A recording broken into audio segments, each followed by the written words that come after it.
you got a microphone, you've got a fader, and you got a speaker, and you all of mixing is manipulating those three things to get things to sound the way you want them to sound, and that's at that point all of the different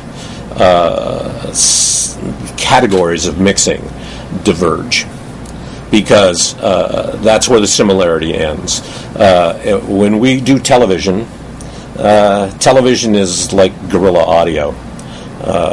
We have a very limited amount of time to do a lot of stuff, and there are a lot of people involved. When you're doing a record, you have an engineer, a producer, maybe a few hangers-on hanging around in the control room, and you have the band, and you have an assistant. So it's a small group.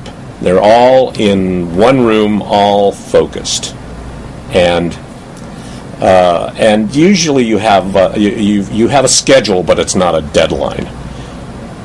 When you do this show, we have 120 people involved in this. They're spread out all over this building, and everybody has a specific job.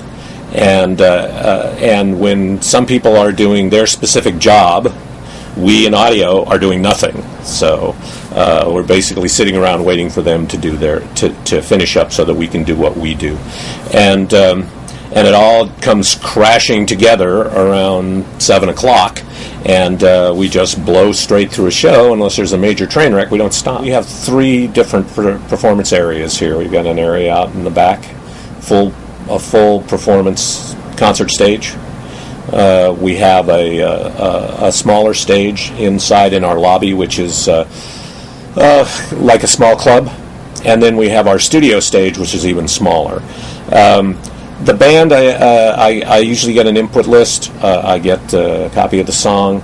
I look at the input list. I see what their requirements are. I try to make contact with the people from the band so that we can get our ducks in a row.